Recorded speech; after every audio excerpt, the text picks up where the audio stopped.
Good morning, students. Today we are going to study about the Bose model of atom. Okay, the last class we studied about Rutherford model of atom.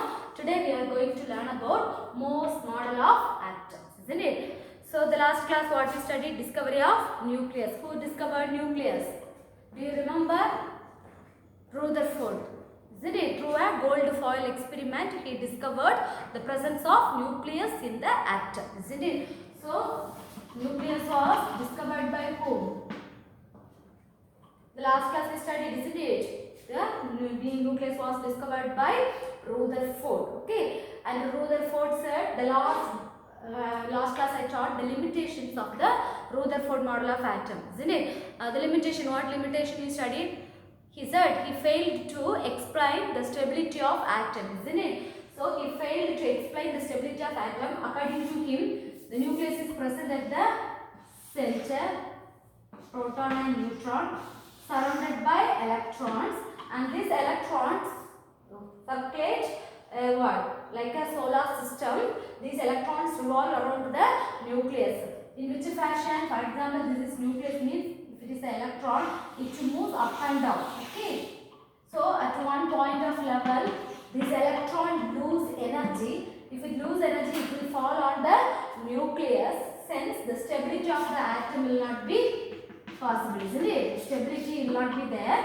But already the theory says that atoms are stable. Okay, students. So the last class we studied about the discovery of nucleus by Rutherford through gold foil experiment. Okay, in that one limitation also there. So the drawback or demerits of his explanation is about the stability of atom. Okay, according to him, the electron revolve around the nucleus in such a circular path. At one point of view, this electron will what? According to electromagnetic theory, if the electron circulate in such a fashion, at one point of view, it will lose energy. If it lose energy, what happens? It falls on the center of the nucleus. Hence, the atom will lose the stability. But our theory says that atoms are stability. So, the stability of the atom was proved by the next scientist called as Niels Bohr. What is the scientist's name? Niels Bohr. So, this drawback was explained by the next scientist, that is Niels Bohr. Niels Bohr in the year 1913. Niels Bohr in the year 1913 postulated a theory under heading called as what?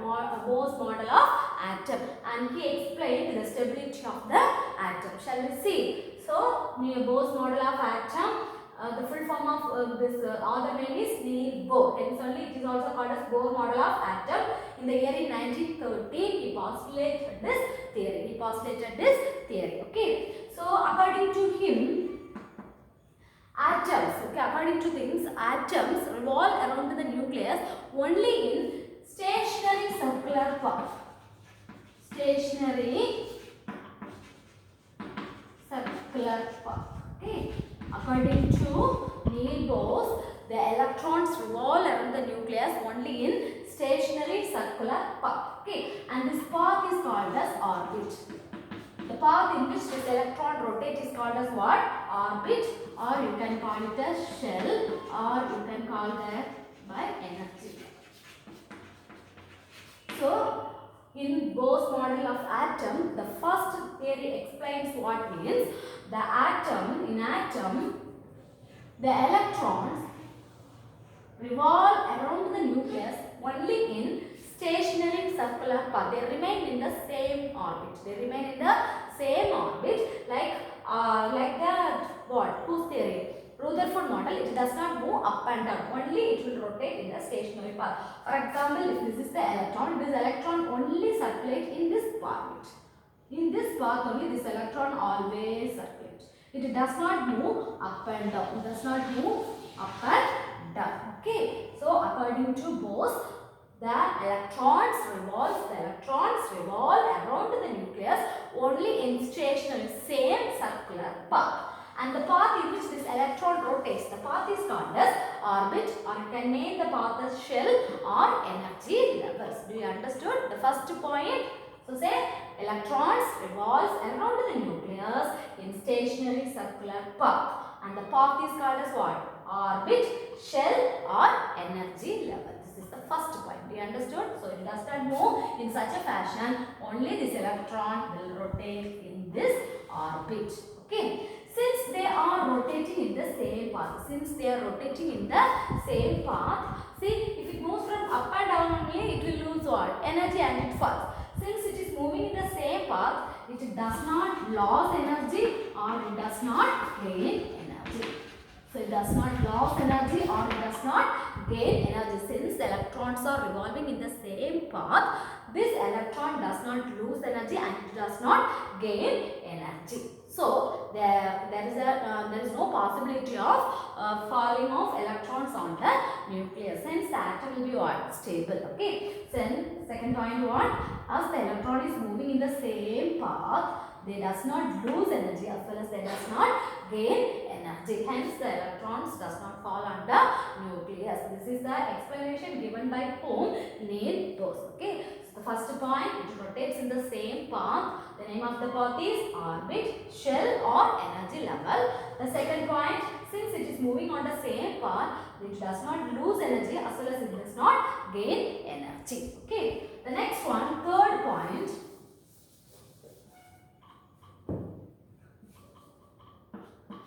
See, when an electron, okay, receives the energy from outside, for example, so this is the electron, okay, or an atom. When an atom absorbs external energy, it from ground state, you can consider this as a ground state, it will move to the excited state. So when an atom absorbs the energy, the electrons present in the atom jump from one energy level towards the next energy level. After a few minutes, when they lose energy, so when they get from lower energy level, when the electron gain energy from the ground state, it will move to the next energy level, that is higher energy level, that is called as excited state. And when they lose the energy, again it comes to ground state. Again it comes to what? Ground state. This only happen when they absorb the external energy. Otherwise, they will always circulate in the stationary circular path. Okay, first point I hope you understood. Second point you understood. The third point, what means this will not happen often. When an atom gains energy, when the atom is exposed to energy level, then the electron absorbs the energy, then from the ground state due to the external energy. Okay, when say I am standing here, when someone push me from one state, I move little forward, isn't it? After that I will come again to my original position. Due to the force which is applied on me, from one position I am jumping to the next position, like that. Here also the atoms, when they absorb the energy due to the energy source, these electrons from the ground state, little they get excited to the next level energy. After they are losing the energy, again they come to the ground state and in the same path they will circulate. That one will be understood. When they absorb the energies, they jump from lower energy level to higher energy level. When they lose energy, again they return back to the lower energy level. That is, from the ground state, due to the absorption of energy, they will jump to the excited state. When they lose energy, it comes to its original position and they circulate in the same path. Okay. Have you understood? Next one is the fourth point. So first point, stationary circular path. Second point, they does not lose or gain energy since they are moving in the same path. And there is one more possibility, when the atom absorbs the energy, there is a possibility of jumping of electron from one energy level to the next energy level. When they lose the energy, again it comes back to its original position and they circulate in the same path. Okay. And the fourth point, see, Neil Bohr named each orbit, he has given alphabet names. Okay. For example, this is the nucleus. The first shell or the first orbit near to the nucleus, is called this. He named it as K shell. What is the name of the first orbit? K. The next, L, M, N, and so on. Okay, and so on. Okay, so he named the orbit of an atom as alphabetic name. Okay, what are the name? What is the letter he has given? K, L, M, N, and so on. Okay, so each orbit he named or he given alphabetic number. Alphabets, what are the alphabets used here? K, L, M, N. Or the number wise means quantum number. We can say quantum number. Energy level. Quantum number means what? Quantum number means energy level. So according to quantum number, he given n is equal to 1, 2, 3, 4 and so on. Here K, first orbit name K, the energy level n is equal to 1. Here L, energy level is 2. Here 3, 4, the last orbit 4 and so on. Okay. So Niels Bohr named each orbit as K orbit, L orbit, M orbit and N orbit and so on. And the number has quantum number. You can say in this word quantum number. The energy level in each orbit is fixed one. Okay. Each orbit has its own energy level. With the same energy level only the electrons moves in the orbit. So energy level n is equal to 1, n is equal to 2, n is equal to 3 and n is equal to 4. And the maximum number of electrons that can be accommodated in each orbit was given by the formula 2n square. Okay, the maximum number of electrons that can be accommodated in each orbit was given by the formula 2n square. Have you understood, students? So first one, this is the fourth point. First one, stationary circular path. Next one, never lose or gain energy. Next one, when they absorb energy, they will be excited. Here, fourth point, Niels Bohr named each orbit. Alphabetic wise, K, L, first shell is first orbit, K, second orbit L, third orbit M, and fourth orbit N. Energy level N is equal to 1, 2, 3, 4, and go on. And each number in one orbit, how many electrons can be placed in one orbit? How many electrons can go to? It is given by the formula the maximum number of electrons. Okay, this is for what? Maximum number of electrons in an orbit. The maximum number of electrons in an orbit is given by the formula 2n square. Is given by the formula what? 2n square. Okay.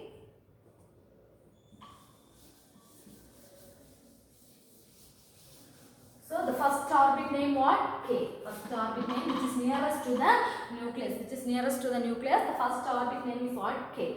So according to the formula 2n square. Energy level is equal to what? 1. Energy level is equal to what? 1. So substitute 2 into 1 square is equal to what? 2. So the number of electrons that can be accommodated in K orbit. K orbit can hold maximum how many number of electrons means 2. According to him, the maximum number of electrons that can be placed in the K shell is 2. Then next orbit name what? Second orbit name L. So N is equal to what? N is equal to 2. So 2 into 2 square. So 8.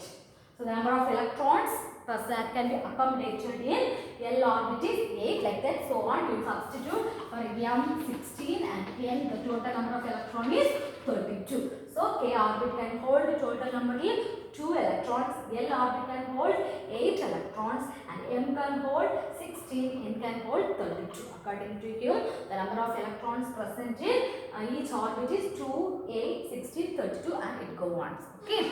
So the maximum number of electrons in an orbit is given by the formula 2n square. Here n is the quantum number or energy level.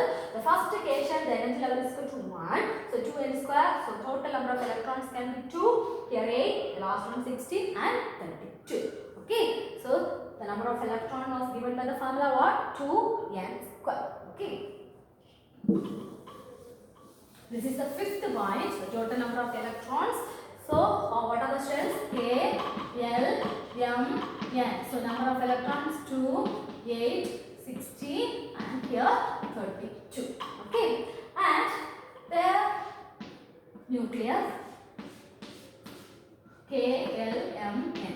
When we move away from the nucleus, the energy level goes on increasing. When we move away from the nucleus to the last orbit, the energy level goes on increasing. When we move towards the nucleus, energy level goes on decreasing. Okay, when we move away from comparing to K shell, L shell has more energy level, M has more, like that. Energy level goes on increasing from K orbit to N orbit. When we move from N to K, or again reverse, energy level goes on decreasing. So the number of electrons that is near to the K orbit is called as K electrons. Here the electrons present in L electrons, M electrons, N electrons.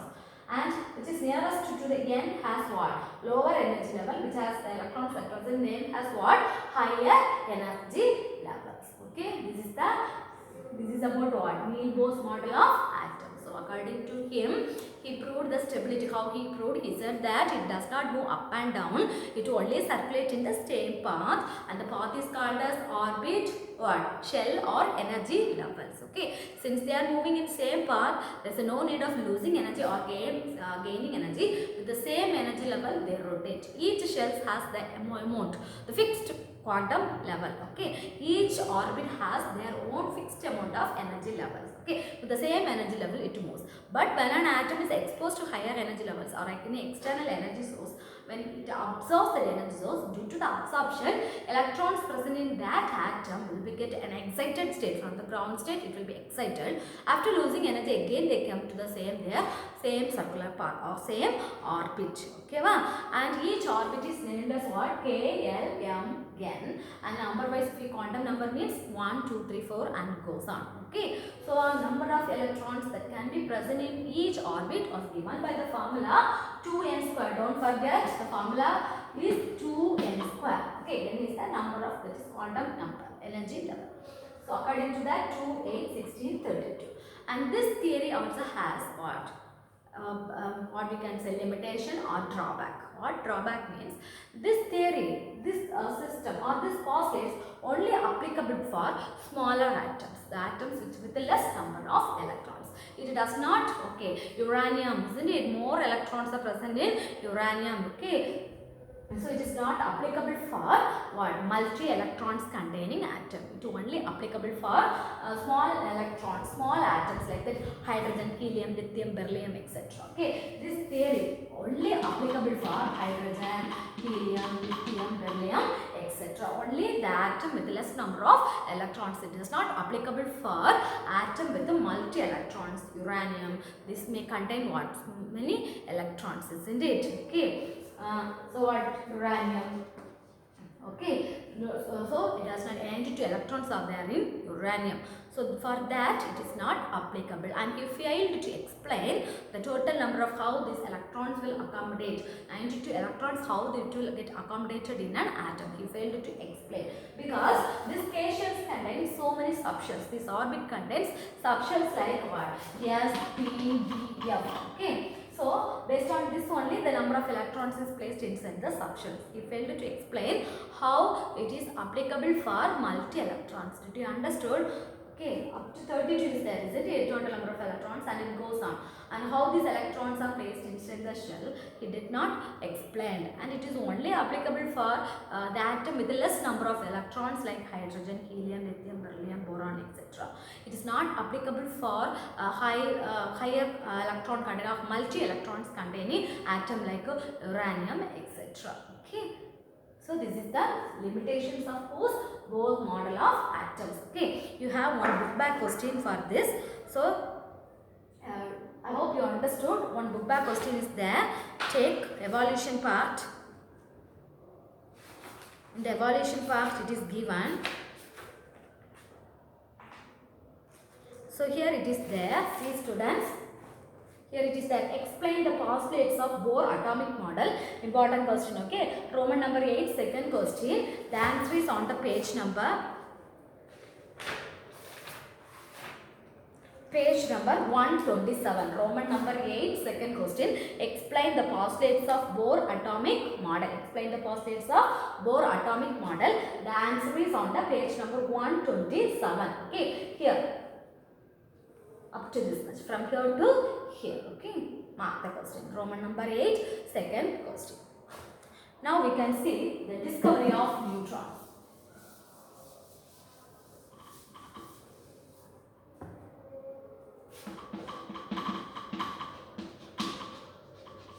So already we studied about what? Discovery of nucleus. Next, discovery of neutrons. Already Rutherford predicted there must be one more compound inside the nucleus. One already what he discovered? Proton, that is one presence of positive charge. And he named it as what? Nucleus. At that itself, he predicted that the presence of one more compound or one more component inside the nucleus. But he did not name it. It was proved by, in the year 1932, it was proved by the scientist James Chadwick. Okay, it was proved by the scientist James Chadwick. Okay, so discovery of neutrons in the year 1932. Presence of neutrons inside the nucleus, it was discovered by what? James Chadwick. Where these neutrons are present? Inside the nucleus, in the proton and neutron. Under itself I said, what is the main role for the presence of neutron inside the nucleus means it prevent what? Repulsion. It prevent what? Repulsion. We know that two positive charge will not attract each other. We cannot place together. Okay, two proton plus proton we cannot keep together because same charge. What? It will repel. So in order to prevent the repulsion in between what is there, neutrons are placed inside the nucleus to prevent the repulsion between proton and proton. Okay, here what he did, James Chadwick, means he took beryllium atom and he exposed to alpha rays. He exposed to what? Alpha rays. When the heavy bombardment between beryllium and alpha rays were passed or it reacted with beryllium, he found that a few particles were exposed outside. Okay, few particles from beryllium was exposed outside and it was detected by detector. Okay, so beryllium was exposed to alpha rays. At that time he found that few particles are ejected outside. Okay, that is called as neutron, and it was measured by detector. In detector it does not show any charge, positive or negative. Okay, from this concluded that neutron does not contain any charge, but they have considerable mass. Okay, so discovery of neutrons in the year 1932, the scientist James Chadwick discovered what? Neutrons. How he discovered means he bombarded beryllium with alpha rays and he saw that some particles were ejected from beryllium and it was catched or detected by using a detector. Okay, in the detector he found that the particle that come out from the neutron has equal mass to that of proton. I already said that for an atom which one contributes mass? Proton and neutron. So the particle that ejected from the beryllium also has equal mass considering to that of the proton, but it does not carry any charge. So from this concluded that inside the nucleus along with the proton a neutral charge particle also present, that is called as neutron, and it has considerable mass like that of a proton. And he named, since it does not have any charge, neutral, he named it as what? Neutron. Okay, so here I mentioned like this, isn't it? This indicates the mass number and this indicates the charge. This indicates what? Mass number, and this indicates charge. Okay, they have considerable mass number like that of proton and it does not have any charge. Hence it was named as what? Neutron. Okay, so the next class we will study about the subatomic particles of